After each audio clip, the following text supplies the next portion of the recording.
Hey Waffle Gang, I do hope you're well. My name is Mark and today we're checking out some more Reddit stories, and if you do love a Reddit story, why not consider hitting that like, subscribe, maybe that notification bell too, and let's crack on with today's first story.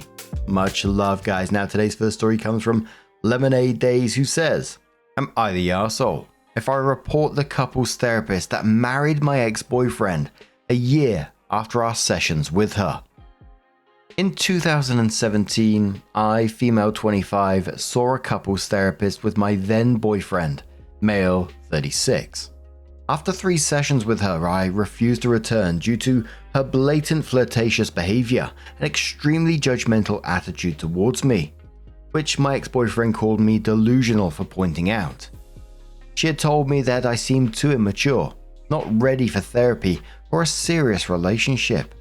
The whole thing was focused on my ex-boyfriend and his complaints about me. She never asked about my feelings or perspective in the relationship.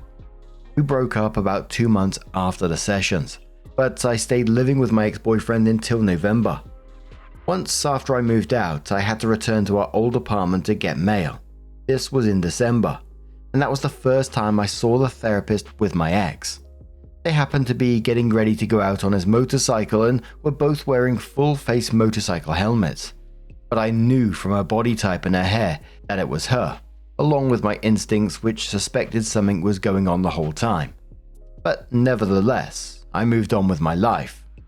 I just found out yesterday my ex got married due to a friend telling me about a photo he posted on Facebook. The photo was of him and my ex-therapist, celebrating their 1-year wedding anniversary. I found her on Facebook with the name change, and sure enough, they got married September of 2018. Or earlier. That's just when she posted the wedding photos. This was less than a year after the breakup with my ex, and barely over a year after our sessions with her ended. I'm considering filing a complaint with the American Counseling Association. My friends and mental health counselors I know say I have enough evidence. I'm not upset that my ex moved on, so have I. I thank the universe every day that I'm no longer with that narcissist. However, I feel deeply disturbed to find out he married our therapist, especially remembering all the harmful stuff she said to me in the sessions, which to be honest really messed with my head. I fear coming off as a bitter ex. Am I the arsehole? I would say absolutely, not the arsehole and report her, because that's malpractice. It's not, you just being petty. And the chances are, if she's done this to you, she's probably done who knows what else to other people at the same time. Or at the very least is willing to do something like that to other people at the same time. So reporting that is absolutely the right thing to do. And when you think deeper about it, it's really creepy behavior that she's using a professional position to steal someone's boyfriend. She's getting paid to help you work through whatever problems you had, but instead she decided that she wanted to date one and then put herself in the position where she could, whilst bringing you down at the same time. Really creepy. The first commenter said, "Hi, I'm a therapist and please report her. Her behavior is ridiculously unethical and who knows what else she has done or if she is even allowed to practice. Not the asshole times a million." Edit, I gotta say, I'm loving this veritable Greek chorus of therapists showing up to chant, "Reporter, reporter." OP, if you see this, please don't feel like you're obligated to report her. You do what you need to do to find peace and closure, alright? Devil's Advocate says, "The normal rule is no dating patients within 12 months of the last encounter, correct? Not sure if that's illegal or just an in-house rule." Bill N says, "Even if the marriage or relationship was a year after, I bet OP's fella started banging this therapist after the first few meetings. Very unprofessional. If I were OP, I wouldn't hesitate to report them." Are there any professional bodies that can prevent her practicing though? I don't know if they can be struck off like a surgeon or doctor who is guilty of malpractice. Beautiful Disaster says, "If an ethics complaint is filed, she can potentially lose her license." Edit, I was answering the question, are there any professional bodies that can do anything? My answer is yes, but a complaint needs to be filed. She can lose her license, but there are other penalties that can be imposed by the board, which is why I said potentially. Another commenter says, "Curious, whose idea was it to go for therapy and who picked out the therapist?" OP says him and him. Neon says, oh, any chance this was happening prior? OP says, I have no idea, but one of my friends suggested that. The commenter replies, it might be worth looking into, especially if you paid for the sessions. And OP says, he paid, did the scheduling, everything. I never even signed a consent form. I just went with him.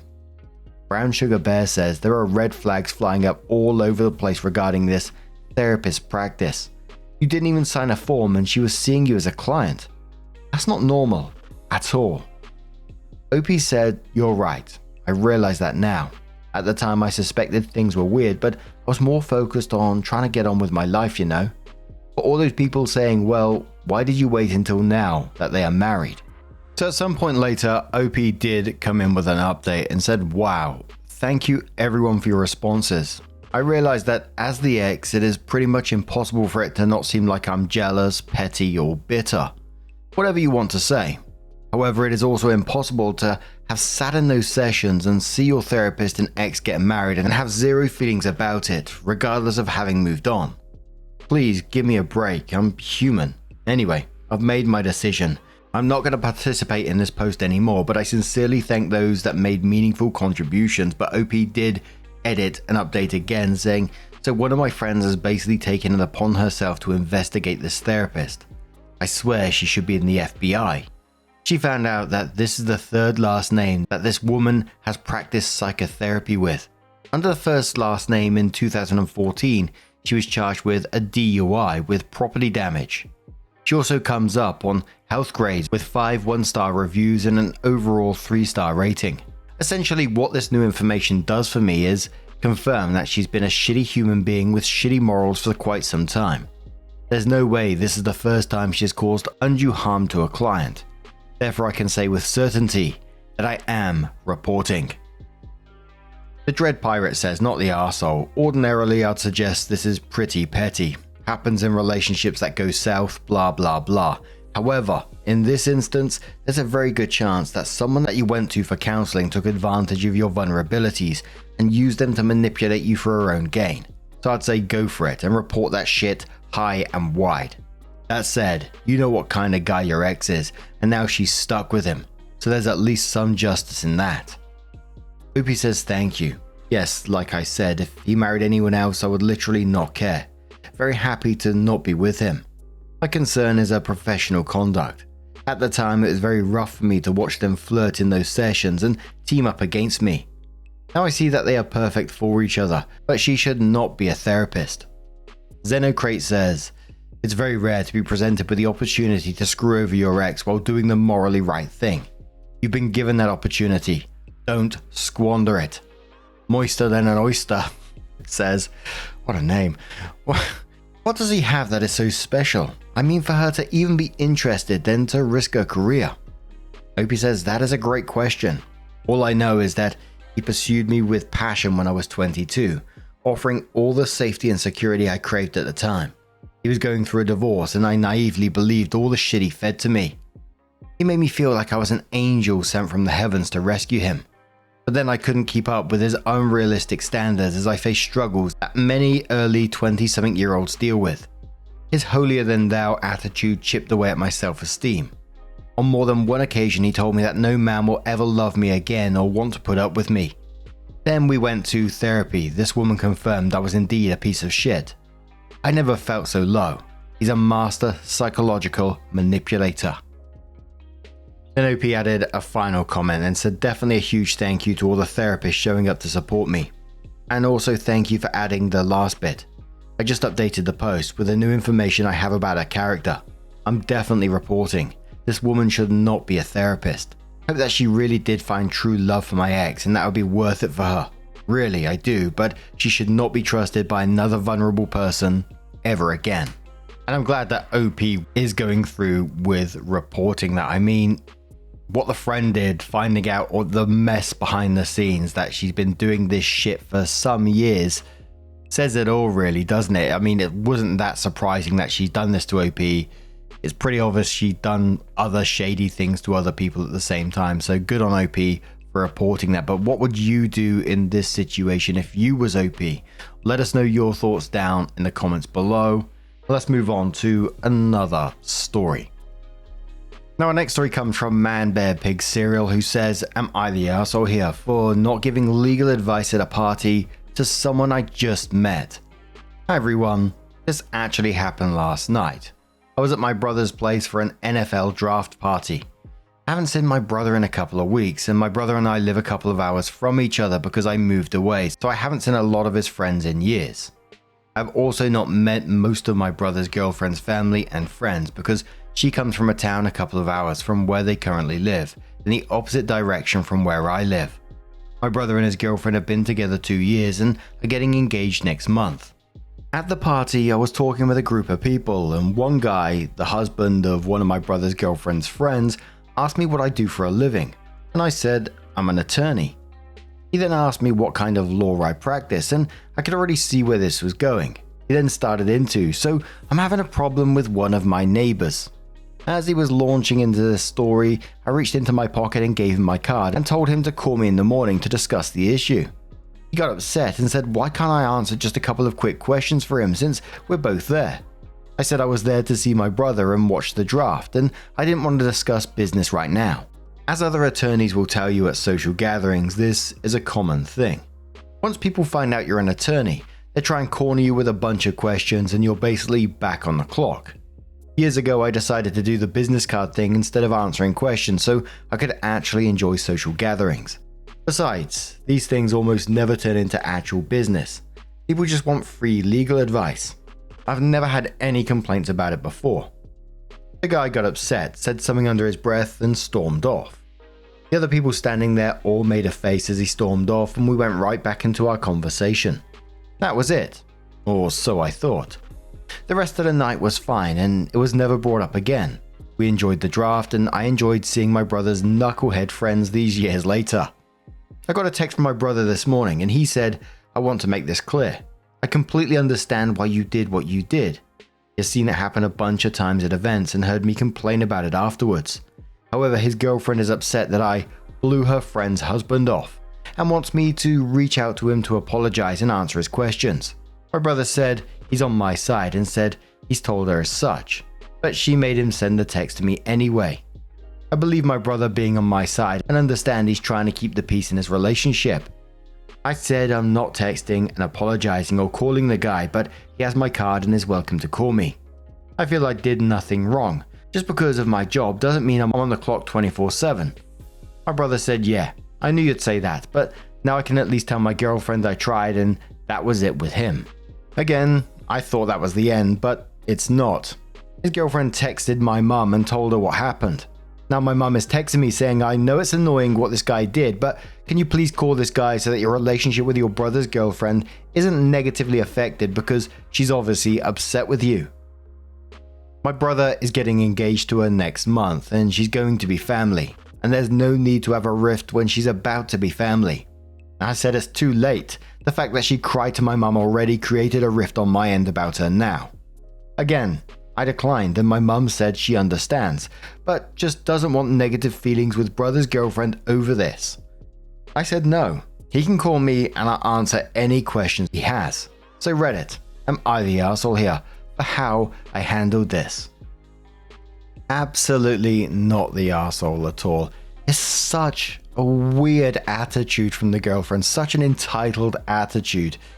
And trying to weaponize, your family relationships to pressure you into doing something she wants.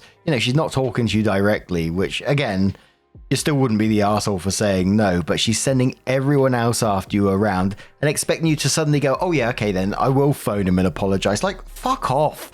I remember a story we covered some years back about a doctor that used to go to parties and stuff, and every time they was like, having a drinks, relaxing or whatever, someone would come up to him with some kind of rash or some kind of issue that they wanted to show this Dr. OP, and it was just like, oh bloody hell, just let the guy chill. Your boundary is perfectly reasonable and healthy, stick to it. The guy has your card. If he actually needs legal help, he can get in contact with you during business hours like anyone else. And everyone else who's saying, keep the peace, which we see time and time again in these stories, they're just enabling that behavior. And you sticking to your boundaries, it's just establishing your position with her right now, because it looks like in the near future, she's going to be your sister-in-law. but it's best to get this in concrete pretty early, I think. If you're invited to the wedding, of course. Ooh, that could be another update. But Dull Vegetable says not the arsehole. People, even family and friends, must understand that there are set boundaries. Your time, expertise, and education have value. Just because someone knows you personally doesn't mean they're entitled to free legal advice and services. Respecting your work means they're respecting your process. Also, girlfriend sounds like a red flag considering she even texted your mum. Opie says, yeah, I was minorly annoyed that she had my brother reach out to me, but once she got my mum involved, now I'm actually annoyed. Kitchen Pop says the fact that your brother's girlfriend feels like she has any agency in this situation is strange. Don't apologize for shit. They're mad now. Later, they won't be. Not the arsehole. Opie says, to be honest, I could care less if this guy who lives 4 to 5 hours away that I may never see again except once at their wedding and then never again is mad. I only care about my brother's girlfriend and only to the extent that she's probably given my brother an earful over it. And that sucks for him, and her being a future part of the family having a rift over something so stupid is unfortunate. Kitchen Pot replies saying, totally get you, but by they're mad, I absolutely meant your sister-in-law too. In my opinion, the more energy you give to this, the more it feeds her. Set the boundary, then don't engage on it. This is a strategy that is employed when dealing with narcissistic people. Opie says, yeah, ever since my mum stopped asking about it, I stopped talking to any of them about it. This is also very out of character for my brother's girlfriend. Not sure why this was a triggering point for her. So then Opie did come in with her update and said, I have some small updates on this post I made a couple of months ago. My brother got engaged to the girlfriend referenced in the post a couple of weeks ago. They had a get together to celebrate their engagement this past weekend. Oh no. They only invited immediate family and those they expect to be in their wedding party. My brother had asked me about being his best man last week before the party, but at the dinner they formally gave gifts to everyone in their wedding party along with officially asking everyone to be in the wedding party. Said brother's fiance's friend's husband was there as well. He is not going to be in the wedding party, but his wife apparently will be. I was there before he was, and when he came in, he made no attempt to come over and say hello to me or the group I was talking with. Fine, I hardly know the guy, so I don't care if he talks to me. At dinner, there were no assigned seats, but my girlfriend and I happened to be seated not super close to him, his wife, but close enough to where we could hear each other's conversations if we weren't involved in our own conversations. At dinner, I was sitting with my girlfriend next to me, on the same side they were seated. On my other side was my sister and her husband, and across from me was some other friends of my brother's fiance I'd never met before this night. My girlfriend was not at the previous event, but I of course had told her about the issue. Anyway, my girlfriend and I are making small talk with the friends of my brother's fiance across from us, and of course what we all do for a living came up. I said I was an attorney, and the guy at that point decided to interject into our conversation and say, but don't ask him any questions right now, he'd just give you his card and tell you to call him during business hours. To my delight and his horror, one of the friends we were talking to responded and said, yeah, of course, I'd hardly expect him to give me legal advice at his brother's engagement party. Ooh. He made an angry face, mumbled something to his wife who told him to drop it, and then I don't think he said a word again for the rest of the night. Nothing big, just thought some might find this update amusing. Thumb of Justice says to this one, as a fellow attorney, I applaud you. That guy is so self-absorbed and entitled. I fucking hate people who expect free off-the-cuff advice and have no understanding of the fact that actual lawyers need to do legal research in order to give good advice, not to mention that we need to do conflict checks. How did your future sister-in-law treat you? Hope she got over her snit. Not cool that she called your mum to tattle on you. It sounds like your bro is marrying a jerk. Opie says thank you. It is great to hear a fellow attorney thinks I handled this well. She got over it pretty quickly. Didn't apologize, but didn't change the way she acted with me either. Her and I aren't close. I don't think we ever will be, but we've remained cordial. Eternal Assumption says, as a fellow human being who doesn't want to talk about work, background is IT and new career HVAC, I also applaud you. Bruh, you want IT consult? Pay me. You want me to troubleshoot your furnace/AC? Same thing. You don't know how to set up a shared drive. My 16-year-old cousin can do something so basic, go ask him. Your AC doesn't work. Bruh, I promise you, nobody can diagnose your issue, but the only symptom you can articulate is the thermostat calls for cool, but house don't cool. I really did enjoy that update. It was nothing like hugely dramatic, but the thought of that guy sat there after he made that comment and got basically called out in front of everyone for it, I bet he was absolutely seething. He won't learn his lesson, of course, but it's nice to see someone just get called out in that way when he did. Who knows what's going to happen in the future if OP's going to come back about the wedding and stuff, because, you know, this girlfriend or OP's future sister-in-law here, she comes across as something, right? Running to OP's mum to tattle on him like it was said over an issue that OP was in the right. It was just blatant. It says a lot about her character and what this wedding could be like, the build up to this wedding. Holy moly. What do you guys make of this situation? Do you expect more updates in the future? Let us know your thoughts down in the comments below. Just a huge thank you for being here today, getting involved in the stories, your love, your support, your time. Always means the absolute world to me. So thank you so much for being here, and hopefully I'll see you in the next one. You bloody cheeky so-and-so. Much love.